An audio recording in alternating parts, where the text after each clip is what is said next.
On August 2, 1998, high in Wyoming's Fitzpatrick Wilderness, one of the most remote and breathtaking places in America, 48-year-old hiker Mike Turner paused for a drink. At 11,000 feet above sea level, surrounded by snow-capped peaks and endless forest, the towering 6'6" Reverend stood with his loyal black lab, Andy. Mike wasn't just hiking. This was a pilgrimage. As a man of faith and father of three, Mike had always felt closer to God in nature than in a pulpit. And this 9-day, 60-mile solo trek through the wilderness?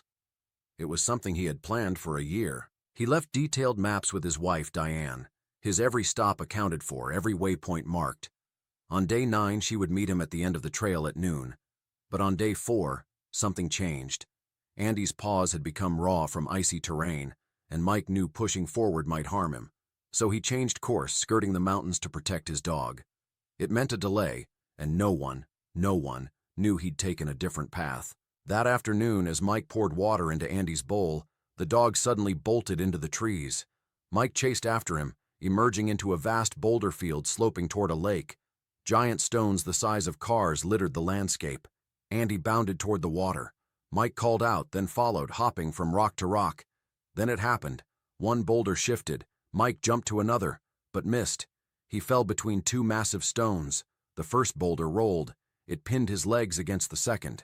He wasn't crushed, but he was trapped. Completely. Mike tried everything, using his stove, tripod, every ounce of strength, to move the rocks. Nothing budged. They were like jaws of the mountain, and they had closed on him. With no way to contact anyone, Mike turned to his journal. "I am in your hands, Lord," he wrote. "I don't know what I may face." He melted snow, rationed food, tried to toss a bottle on a rope toward the lake. It missed. Then it got stuck. By day 2, he was already joking darkly in his journal, wondering what his urine might taste like mixed with crystal light. By day 5, he lost all feeling in his left leg. On day 6, he dropped his journal and began scribbling messages in the margins of his Bible and stove manual. And then, the man who had once questioned God's silence softened. "I'm ready to die," he wrote, "though I'm missing my family." In his final message, barely legible, he signed off, "Love, Dad." He removed his wedding ring and placed it beside him, so it wouldn't be lost when his body was gone. 29 days later, a hiker named Brian stumbled into the same clearing. He saw a man sitting silently on a rock, facing the lake. It was Mike Turner. He had died days, maybe weeks before. 3 days later, authorities recovered Mike's body, his journal entries, and his wedding ring. What they didn't yet know was this: